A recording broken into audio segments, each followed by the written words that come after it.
कथा आम सरकार सबू समस्या लोकर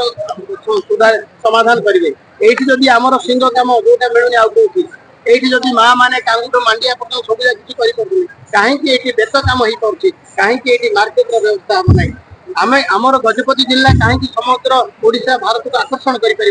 जो गजपति जिला लगे आज ओडार 33 कहले अत्युक्ति मैंने गजपति जिला आज कृष्णचंद्र गजपति महाराजा ना नामित गजपति जिला महाराजा समस्त आम ना को स्मरण करने आवश्यक अच्छी लगी आज ओडिशा तेणु गजपति जिलार सर्वांगीन उन्नति ये ओडिशार ओडिशार जो विकास हम से ये प्रमुख बगी बागे मोहन सरकार 100 दिन पूर्ति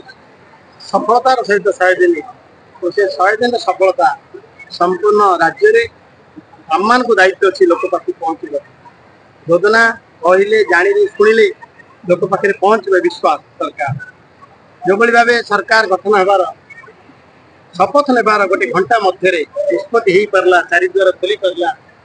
एवं चाषी मान 3100 टंकार क्विंटाल पिछा योजना घोषणा हो पारा सुभद्रा 50,000 टंकार वार्षिक व्यवस्था हो पारा एवं जगन्नाथ मंदिर तार कर्पस पांटी 500 टंकार आरंभ कर सब क्षेत्र में सरकार जो ये सरकार युव नारी एवं अन्नदाता एवं गरीब ये 4 गोष्ठी विकास सर्वव्यापी सर्वस्पर्शी बजेट 2,65,000 कोटी टंकार उपस्थापन हो समग्र राज्यर समस्त को पहुँचला भाया योजना से चाषी पाखे जलसेचन सुविधा से स्कूल रे आप पीएमसी योजना आरंभ कर